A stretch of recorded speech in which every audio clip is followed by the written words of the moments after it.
what's incredible is in 5 seconds flat, self-doubt can take over and rob you of your power, and rob you of joy, and rob you of your potential. Or in 5 seconds flat, you can actually use one stupid little trick to push yourself to grab it. When you talk about personality, so extroverts, introverts, a lot of us really, I know I did this, I was all wrong about what confidence meant. I thought confidence was a personality trait. I love this. Tell me more. I thought that people that are outgoing are the confident ones, right? And the truth is, confidence is not a personality trait at all. It's a skill. And a lot of the extroverted people that you know are actually very insecure. I used to be one of them. I used to be the kind of bossy, crass loudmouth that didn't believe in myself, that didn't believe in my ideas, that didn't have the confidence and the courage to really be the real me, who I am, who I'm not, flaws and all. There are a tremendous number of introverted people that feel uncomfortable putting the attention on themselves, but they're very, very confident in their ideas. They definitely believe in themselves. And so when you start to separate confidence not as a matter of personality, but as a skill that you can acquire, because confidence is the ability to move, in my opinion, from thought to action. Because when you're a confident person, you believe enough in yourself and your capabilities that you're willing to try, that you're willing to share. To me, confidence isn't the assuredness that it turns out, it's the willingness to try. And that was a huge insight for me. And what a lot of people don't know about me, although I share this on stage and I'm extremely open about this because this is a topic that's really important to me, is that the single most profound use of the 5-second rule is mind control.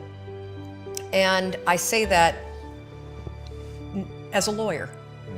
I will tell you, you can use this stupid trick to cure yourself of anxiety. Yeah, I wanted to talk about that. So you struggled very profoundly with anxiety. So walk us through like some nuts and bolts of how you use the 5-second rule, because I think so my hypothesis and the reason we founded Impact Theory is that the world is living through 2 pandemics. The pandemic of the body, which everybody understands because it's so visual. Yep. Being overweight, dying of diet-related diseases such as diabetes and things like that. But because the second pandemic, the pandemic of the mind, is invisible, people don't realize how pervasive a suicide is, and I think it's the leading cause of death among young men. I mean, it's crazy. And then that there are ways that they can go about attacking that and fixing the problem. So walk us through that. Sure, I would love to. So first of all, I literally have struggled with anxiety my entire life. And anxiety, for this conversation, the way I define it is the habit of worrying spiraled out of control. You know, you may say that you are a worrier. That's not true. You have a habit of worrying. A habit is a pattern of behavior or thinking that you repeat without realizing it. So anxiety happens when that pattern of worrying about things spirals out of control, and now it starts to marry and manifest itself with physical sensations too. That's all that it is. I know that I say that's all that it is. Me personally, I struggled with anxiety, I think my entire life. It became quite acute when I was in my late teens and early 20s. I became medicated in the middle of law school. I took Zoloft for 2 decades. When our first daughter was born, who is now 17, the postpartum depression and the cascading panic was so terrible that not only was I medicated and couldn't breastfeed, but I couldn't be left alone with her. So when I say you can cure yourself of anxiety, I don't say that lightly. 4 years ago, after I had been using the 5-second rule to change my behavior, how I spoke to my husband, how I negotiate in business meetings, how I conduct sales, the kind of parent that I am, my health habits, my eating habits, curbing the drinking, I thought, I wonder if I can use this 5, 4, 3, 2, 1 thing to get control of my thought patterns. Not my behavior patterns, my thought patterns. Yes, you can. So we're gonna build this conversation, because I want to start with something we can all relate to, and that is, how do you stop worrying and how do you stop listening to self-doubt? This is how you're going to do it. So all day long, you're going to have moments where your thoughts drift, and I use that word on purpose. Because for me, there is a physical sensation when you start to use the 5-second rule and you start to wake up, not only on time in the morning, but you wake up to your life and the opportunities in your life. Your thoughts drift. Like, you'll just be hanging out with your friends and then suddenly you're like, I'm not sure that person likes me anymore. I haven't heard from my kids lately. I wonder if they're dead, or, as a check, like, you just start worrying about stuff. Why? Because it's a habit. Because when you're not paying attention, your brain shifts from you being a decision maker and paying attention to you just kind of spinning things on autopilot, and one of your habits is worrying. The second you wake up and you notice, holy cow, I'm talking some negative garbage to myself right now. 5, 4, 3, 2, 1. You've just shifted the part of the brain that you're using. You've shifted from the basal ganglia, which is where your habit loops are spinning, and you've awakened your prefrontal cortex. You've also interrupted that pattern. Now what you're going to do, because your mind is actually ready to receive a different thought because of the counting, now you can put in an anchor thought. Like, if you have a mantra, if you've got a vision about the way that your business is going to turn out in 5 years, if you just have a thought that makes you really happy and proud, insert that. Now, why does this work? It works because of the counting. And I'm not kidding. We know, based on research, that positive thinking alone, not effective. In some instances, trying to force yourself to think positive can actually make the worries worse. Why? Well, the reason why is because it's really hard to just change the channel. What we have to do first is basically interrupt it and turn off the TV, and then turn it back on with the prefrontal cortex awakened. So the counting is essential. And so you can start using this today. You catch yourself talking garbage to yourself, because we all know if I were to put a speaker on your head and broadcast, you'd be sitting here in the audience, you'd be in an insane asylum, because the crap that you say to yourself is insane. And the problem is we listen to it. You'll be in a sales meeting and you'll be undermining yourself. They're not going to buy. Oh my gosh, I'm in trouble. You're not even present. 5, 4, 3, 2, 1. Switch it back. Get back to that vision that you have about toasting your success, or this customer being really happy, or you being proud of yourself. Whatever that vision may be, you can control your thoughts. And this is not just us talking about it. This is a tool that you can use. So let's take it a step further. So worrying, if you let it go unchecked, what will happen is you will get used to worrying. You will get used to living in a state where you're slightly agitated all the time. Let me talk a little bit about agitation. So what we know based on research is that physically, in your body, so physiologically, being excited is the exact same thing as being afraid. Let me say that again, because it is so important. In your body, being excited is the exact same thing as being afraid. Your body doesn't know the damn difference. Your heart races, your armpits sweat, you're like, you may get tight in your throat. Your cheeks may get pink like mine do when I get excited. The only difference between excitement and fear is what your brain says. And the problem is, if you have a habit of worrying, guess what you're going to tell yourself is going on? That you're like freaking out, that you're not excited, something must be wrong. Oh gosh, why would you say something's wrong? Because you got a habit of saying that all the time. Even as I became a speaker for a living, or I'd be on CNN, when I first started doing it, I would be freaking out backstage. But even though, just last week, standing backstage, about to go on, 8,000 people, heart races, armpit sweat, my hands get clammy. I'm not nervous though, not at all. I'm excited. And so I developed this technique, and research out of Harvard, not based on my technique, but something very similar, proves that if you basically, right before you're about to do something, take a test, run a race, public speaking, a business negotiation, ask somebody to marry you, whatever it may be that gets your heart racing, just do this. Go, I'm excited. I'm excited to give that speech. I'm excited to ask him or her. I'm excited to do this race. I'm excited. Because what happens is you give your brain context, so your brain doesn't escalate the stuff going on in your body. Your brain's not worried. Make sense? Yeah. So you can combine this with the 5-second rule. So we know how to do worrying. You catch your thoughts drift, 5, 4, 3, 2, 1, anchor thought.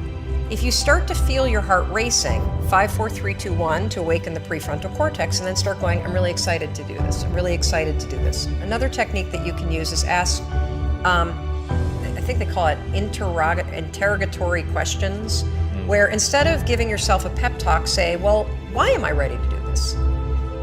Why am I ready? Because that'll force you to answer the question, which then convinces you. So why am I ready to close this sale? Why am I ready to give this speech? Why am I ready? So those are two strategies that you can use backed by science that are proven to actually make your performance be much better. Now let's take it a step further to anxiety. So anxiety is what happens when the habit of worrying spins out of control, your body gets really agitated, and then you allow your mind to escalate it into a full-blown panic attack. So for those of you that have not had the pleasure of having a panic attack, let me explain what it's like. So have you ever been in your car and you're driving down the road and you go to change lanes and all of a sudden there's like, oh my God, there's a car right there, right? And you swerve a little bit and then your heart's like, and you may sweat a little bit and you grip the wheel really tight and you're super locked in on the road ahead of you. But then that car pulls away and the near miss scenario passes and your mind starts going, okay, you're all right now. Right. You're all right now. That's it. That's all. That's what a panic attack is, only it happens while you're standing in front of your coffee pot. Seriously, you have that same, oh my God, what behind that? And your heart's racing, and the problem for your brain is that your brain can't look around and say, holy cow, we almost got hit by a car. Right. Your brain's saying, what the hell is wrong with her? She's making coffee and she's freaking out. And so now your brain has a problem, because what's your brain's job? It's designed to protect you. So your brain will now do whatever it can to magnify the problem. Remember, we talked about the spotlight effect. It'll start telling you all kinds of crazy stuff because it can't figure out contextually what the hell's going on. She's just making coffee, now her heart is racing and she's breathing really. Holy cow, maybe she is having a heart attack. A lot of people that have panic attacks say, I think I'm dying, oh my God, what's happening? Wow. Or you'll see them do the deer in the headlights thing where they got to get out of the room. That is the spotlight effect in your brain, now taking control and magnifying everything to get you out of whatever it was. So here's how you use the 5-second rule. You use it to stabilize your thoughts before the panic escalates. And then what happens is it drifts into worry and then it disappears. So the second you feel worry, you catch it, you train yourself to do that. If you start feeling yourself getting, your heart racing, you can 5, 4, 3, 2, 1 and use the I'm excited. If that doesn't work, literally 5, 4, 3, 2, 1, and just give yourself an anchor thought, literally, of you being okay. I'll give you another quick example because this is one that we have a tremendous number of success with, and people that hear the example use it immediately and are blown away. I used to be terrified of flying. Terrified. Every bump I'd be freaking out, and so I started using this strategy with the plane. So the second that you feel yourself getting nervous, 5, 4, 3, 2, 1, and then your anchor thought is a vision of what you're going to do when you get to where you're going. So when I get on the plane tomorrow to fly back to Boston, I'll think about walking in the house and the place is like a disaster. It'll look like everybody's stuff got loaded into a cannon and fired all over the first floor. And so if we hit turbulence, 5, 4, 3, 2, 1, I'll think about that vision, because cognitively for my brain, if I'm walking in the house and it's a disaster, the plane made it. That's the power of this. It's incredible, incredible. What I love about you, Mel, is that I love how raw and real you are about your own situation, because people are going to look at you and the first thing they're going to want to do is make you extraordinary as a way not to have to live up to your standard, because what you've accomplished really is astonishing, and seeing you on stage is unbelievable. Unbelievable. You're so good at that, and I know that it comes from working your ass off, but wow, it's very, very impressive. Thank you. But then that you use techniques, that you've got answers for, how have I done this? I've done it like this. And I've had guests sit across from me that's not their shtick, right? They have done truly extraordinary things with their life, but they seem just totally blind to how they did it. And the fact that you can walk people through it is so cool. Well, I think we're all flawed. And that's the beauty of who you are. And instead of trying to make yourself perfect in every area, it's so much easier when you accept the things that you're terrible at, or that are your weaknesses, or that are the things about your wiring. Look, if I were diabetic, I would take insulin. I happen to be somebody that's wired for anxiety. No big deal. So figure out how to, instead of fighting those things, actually trick it. Because the truth is that you're never gonna feel ready to make these changes. You're never gonna feel like doing them, but you can always make a decision.